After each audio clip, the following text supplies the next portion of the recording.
sejahtera untuk kita semua. Perkenalkan, saya Ajeng Rizky Safira MPD dari Prodi Pendidikan Guru Pendidikan Anak Usia Dini, Fakultas Keguruan dan Ilmu Pendidikan Universitas Trunojoyo Madura. Kali ini saya akan memaparkan mata kuliah pengembangan kurikulum anak usia dini yang dimana menjadi salah satu mata kuliah wajib di Prodi PG PAUD yang memiliki bobot 2 SKS dengan kode PUD 317. Capaian pada mata kuliah pengembangan kurikulum ini memiliki unsur pengetahuan, sikap, dan juga keterampilan yang dimana dibagi menjadi 7 sub CPMK. Yang pertama adalah menjelaskan hakikat kurikulum pendidikan anak usia dini menurut para ahli. Yang kedua adalah memahami sejarah perkembangan kurikulum pendidikan anak usia dini. Yang ketiga adalah mampu menentukan model pembelajaran yang digunakan oleh lembaga PAUD. Yang keempat ialah menganalisis model-model pembelajaran dan kurikulum pendidikan anak usia dini. Yang kelima adalah mahasiswa mampu menganalisis perencanaan kurikulum pendidikan anak usia dini. Yang keenam ialah mampu melakukan evaluasi pada kurikulum pendidikan anak usia dini. Dan yang terakhir adalah mampu membuat inovasi kurikulum sesuai dengan SDM dan SDA di pendidikan anak usia dini. Kajian ilmu dalam mata kuliah pengembangan kurikulum ini ialah hakikat kurikulum pendidikan anak usia dini, sejarah perkembangan kurikulum PAUD di Indonesia, kurikulum merdeka, desain pengembangan kurikulum, serta pengembangan kurikulum pendidikan anak usia dini.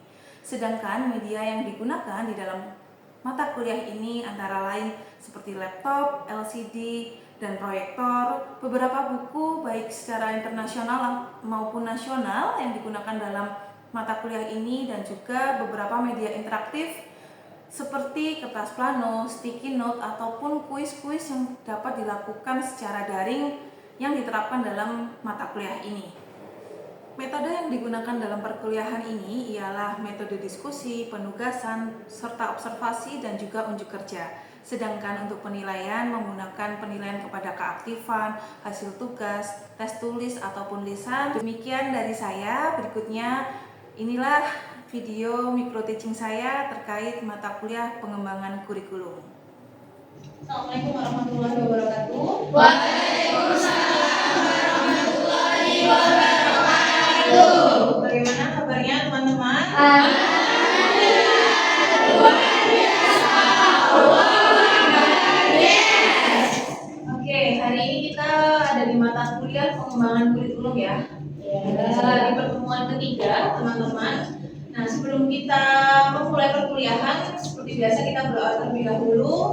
Sebelum kita memulai, mari kita berdoa sesuai dengan keyakinan kita masing-masing. Berdoa dipersilakan.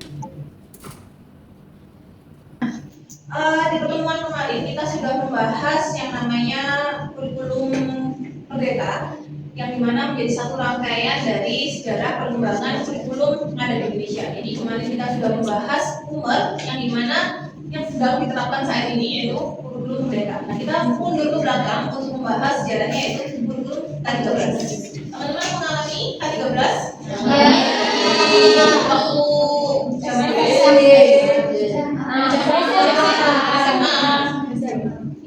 menurut Anda, menurut kalian lebih senang di K13 atau di UMER? Oh iya, kenapa? Sebenarnya K13 daripada UMER. Kalau yang di UMER.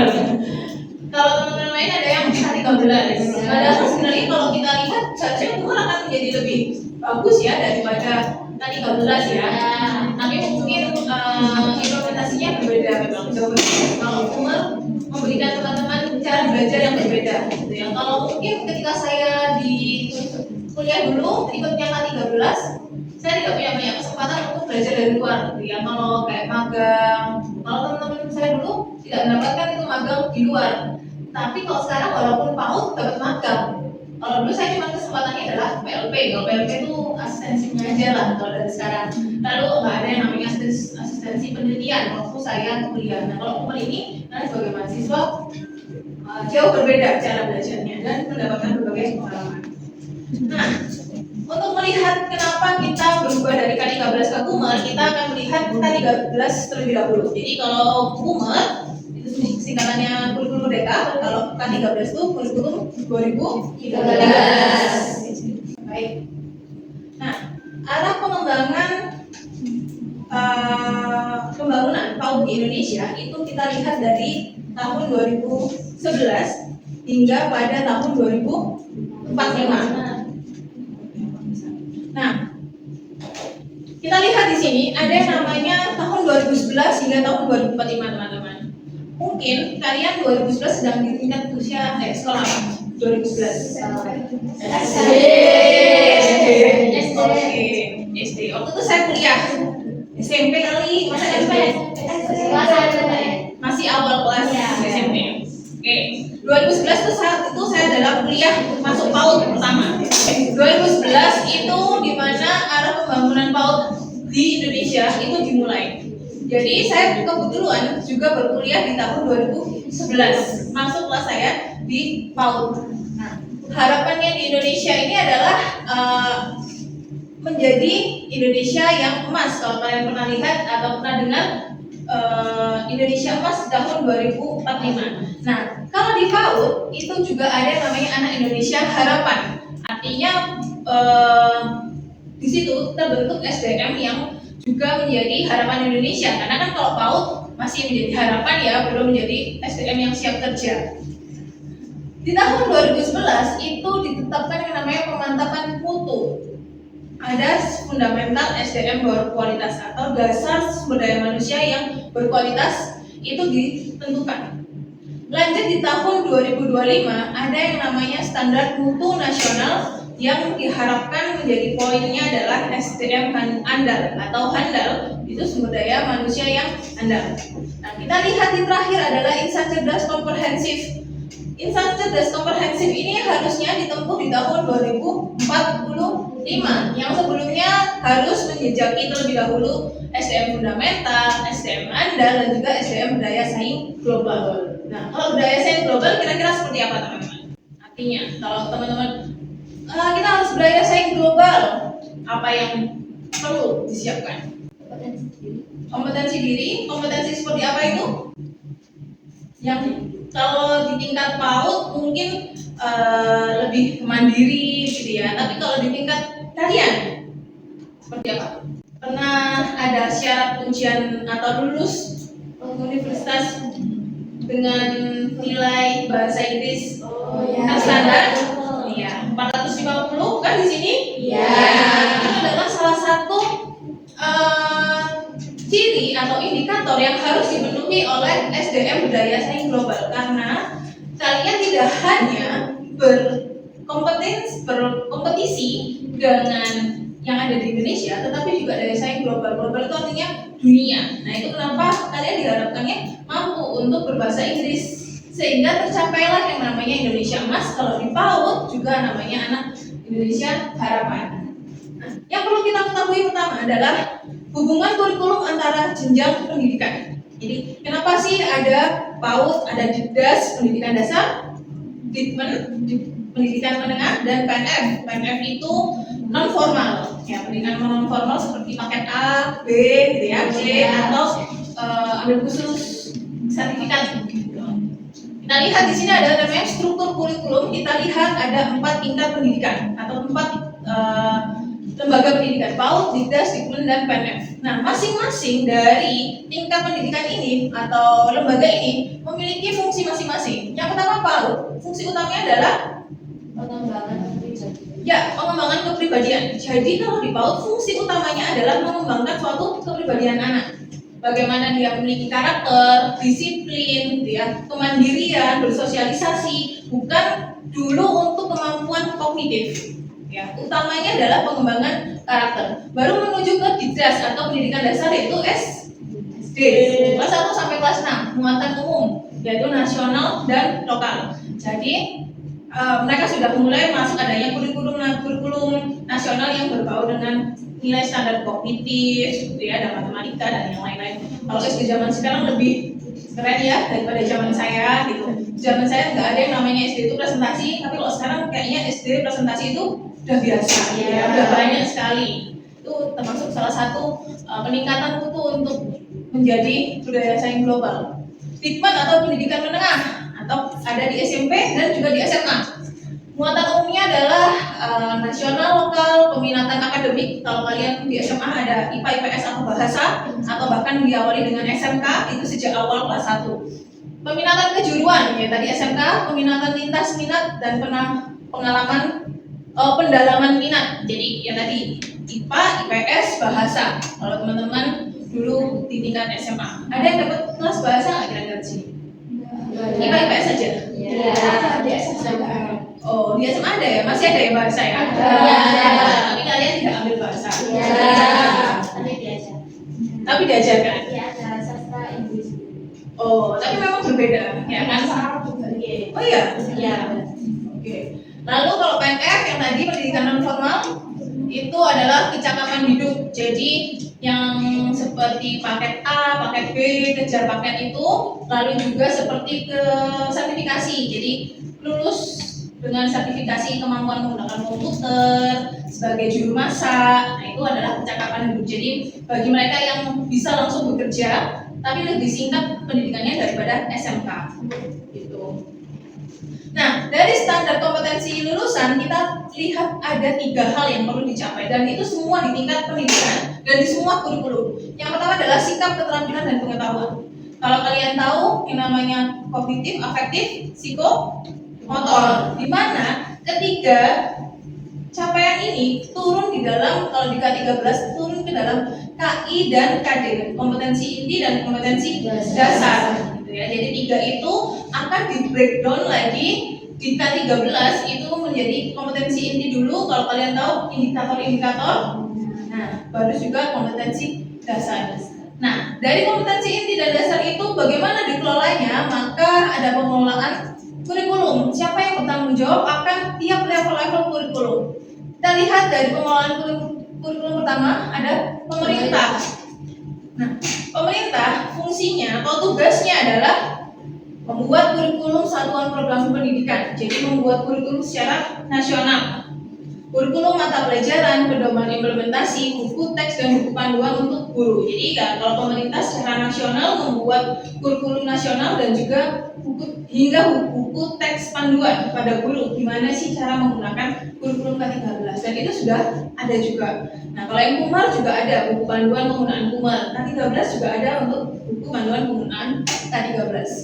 Itu tingkat pemerintah secara nasional. Turun ke provinsi, mereka memiliki tujuan atau fungsi untuk membentuk kurikulum bagian MULOK atau muatan lokal. Jadi kan tentu Jawa Timur, Jawa Barat, Jawa Tengah punya muatan lokal masing-masing. Nah, provinsi lah yang punya tugas untuk membentuk, oh saya mau muatan lokal, bahasa Sunda kah, bahasa Jawa, bahasa Madura, nah seperti itu. Kota, MULOK, Dikdas atau di pendidikan dasar itu tingkatnya ada di SD. Jadi pemerintah kota punya peran untuk menentukan MULOK di SD. Dan lanjut satuan pendidikan atau masing-masing lembaga itu juga boleh membentuk kurikulumnya sendiri. Jadi tentu kalau di nasional itu kurikulumnya K13 utuh. Tapi kalau di lembaga atau di PAUD-nya atau di TK-nya mereka boleh menyesuaikan di kurikulum itu dengan yang ada di lokasi mereka.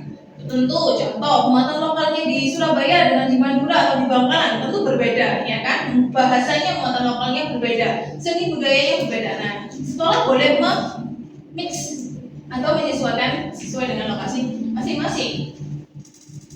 Apa sih yang dimaksud dengan kurikulum? Ya, kurikulum ialah seperangkat rencana dan pengaturan mengenai tujuan, isi, dan bahan pelajaran serta cara yang digunakan sebagai pedoman penyelenggaraan kegiatan pembelajaran untuk mencapai pendidikan tertentu. Jadi kalau kurikulum itu dari A sampai Z ditentukan, ya, dari yang namanya tujuannya apa, isinya apa, cara yang digunakan apa untuk mencapai suatu tujuan di tingkat usia atau tingkat pendidikannya masing-masing. Jadi kalau di PAUD ya tentu kita menggunakan, contoh di sini kita gunakan K13, maka apa saja sih yang digunakan, dan sekolah mengimplementasikan di dalam isinya. Contoh kalau di K13 nanti kita akan membahas yang namanya pembelajaran yang sangat mencirikan K13 adalah adanya tematik namanya. Nah, itu ditentukan oleh guru, medianya apa, berapa kali pertemuan, bagaimana penilaiannya, itu termasuk yang namanya dengan kurikulum.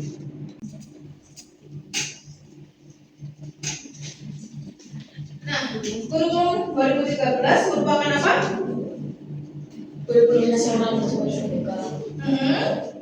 Memberi peluang kepada daerah di satuan pendidikan untuk berkarya sesuai dengan karakteristik daerah dan satuan. Ya, betul. Jadi K13 itu memiliki keunikan atau keunggulannya adalah bisa menyesuaikan dengan karakteristik daerah satuannya. Gitu ya. Jadi ya disesuaikan yang namanya pembelajarannya di daerah masing-masing. Kalau tidak bisa ada yang akses internet, kalau seandainya di K13 sudah menggunakan internet, tidak ada internet ya maka boleh saja tidak menggunakan media-media terdekat itu juga akan lebih baik. Gimana? Tujuan K13 bisa ada yang bantu membaca? Mendorong perkembangan peserta didik secara optimal melalui pengalaman belajar yang bermakna dan menyenangkan sehingga anak mencapai kompetensi sikap, pengetahuan, dan keterampilan yang mendukung keberhasilan di sekolah dan pendidikan pada tahap selanjutnya. Ya, jadi yang pertama adalah mendorong perkembangan anak secara optimal dengan pengalaman belajar yang bermakna. Pengalaman belajar yang bermakna itu adalah salah satu cara belajar anak yang bisa melekat kepada mereka. Contohnya adalah apapun yang dipelajari mereka ada dilakukan mereka sendiri, tidak dilakukan oleh gurunya. Jadi tidak lagi teacher center, tetapi student center. Mereka yang melakukan pembelajaran, mereka yang bisa atau ketika melakukan eksperimen, mereka yang melakukan eksperimennya, tidak gurunya. Kurikulum K13 sebenarnya yang paling utama adalah memiliki kesiapan menempuh jenjang, artinya jenjang berikutnya.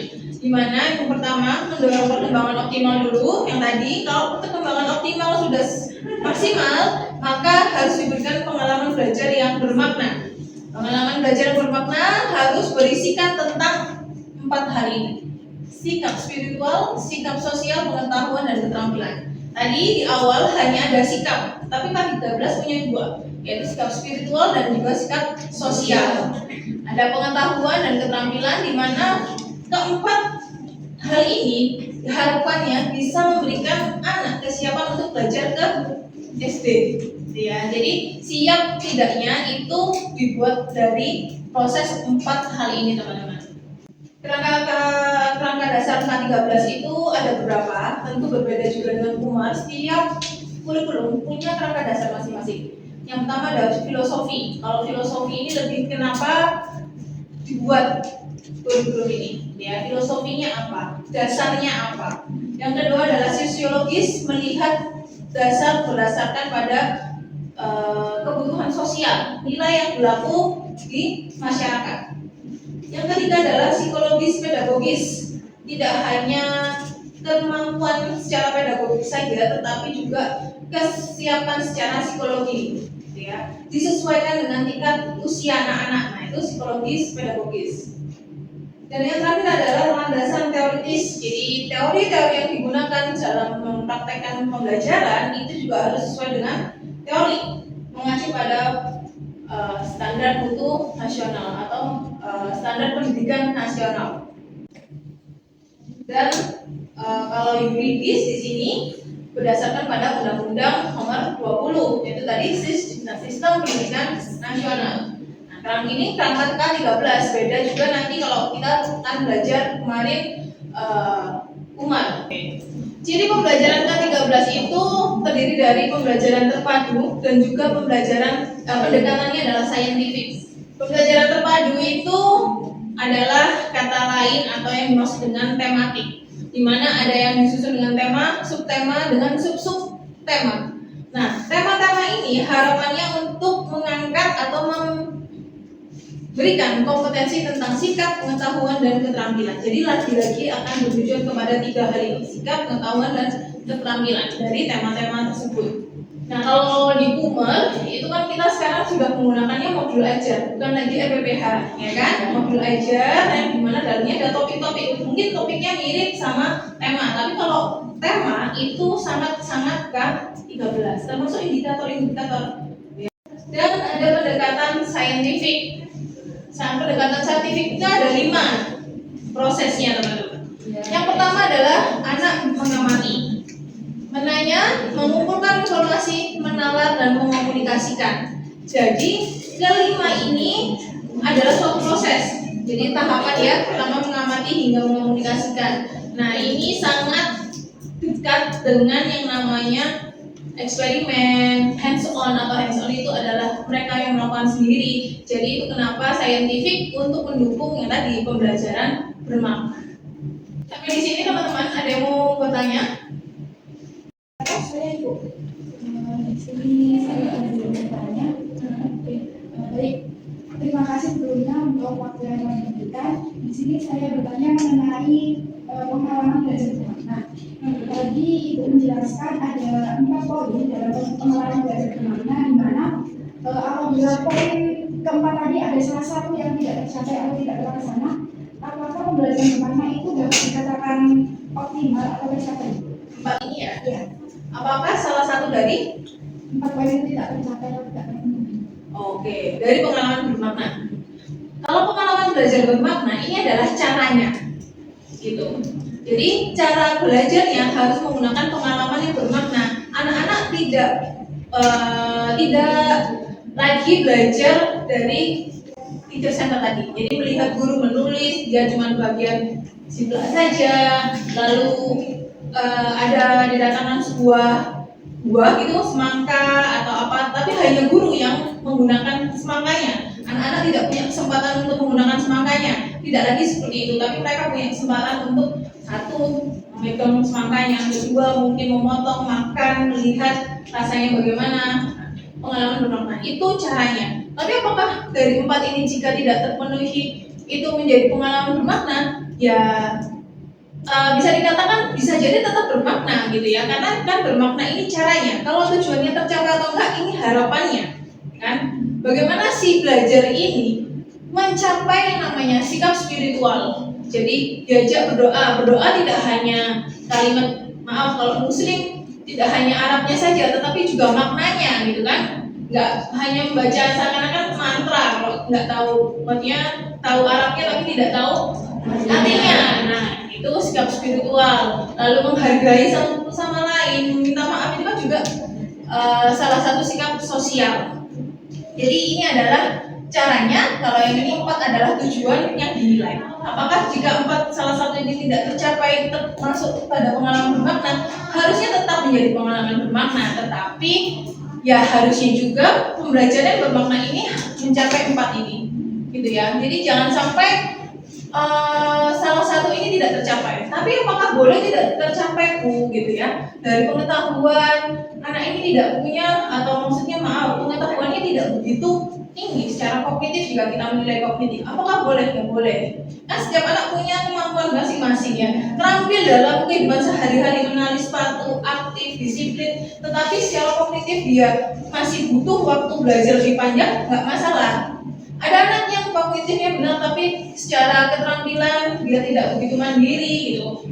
Mereka harus belajar lebih lama atau lebih banyak pengalaman untuk kemandirian juga nggak apa-apa. Kan kalau PAUD standar kita tidak boleh semua sama gitu ya, semua tercapai dengan nilai yang bagus, tidak seperti itu.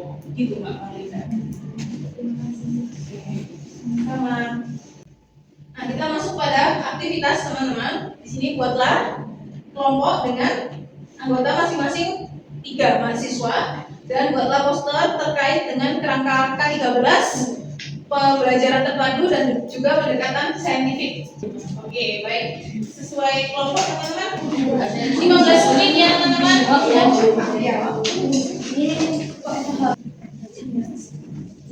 Mind map tentang K13, boleh langsung on poin-poinnya aja teman-teman. Nanti siapa yang akan menjelaskan ditentukan juga ya. Kelompok 2. Kami dari kelompok 2 akan mempresentasikan hasil mind map.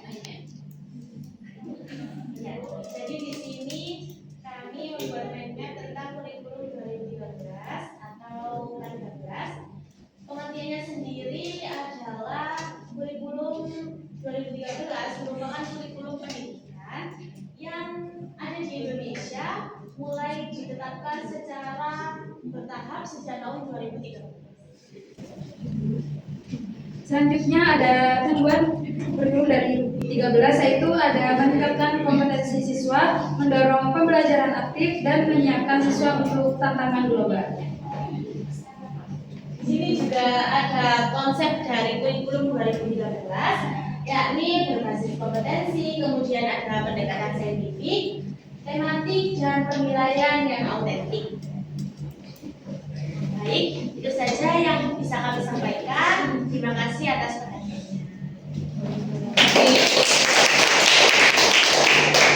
Oke, baik, terima kasih teman-teman sudah melakukan aktivitas hari ini. Mungkin disimpulan pada kesempatan hari ini bahwasanya K13 itu merupakan suatu kurikulum yang dimulai sebenarnya disahkan di tahun 2014 gitu ya, undang-undangnya berdasarkan 2014. Lalu dia memiliki ciri atau kekhasan adalah bisa disesuaikan dengan lembaga daerah masing-masing, dan juga melalui pendekatan saintifik dalam pembelajarannya juga mencapai 3 hal, yaitu kemampuan secara pengetahuan, sikap, dan keterampilan. Baik, saya rasa cukup. Kita ketemu lagi minggu depan. Untuk minggu depan kita akan membahas mundur sebelum K13, yaitu KPK. Ya. Baik, sebelum itu mari kita berdoa sesuai dengan keyakinan kita masing-masing. Semoga sedikit dari yang kita pelajari hari ini bisa bermanfaat bagi kita. Amin. Silakan.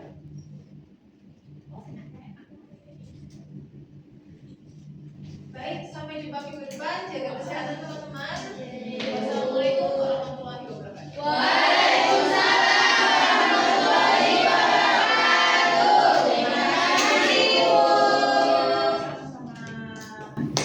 Demikian keseluruhan video micro teaching pada mata kuliah pengembangan kurikulum saya. Terima kasih atas perhatiannya. Wassalamualaikum warahmatullahi wabarakatuh. Salam sejahtera untuk kita semua.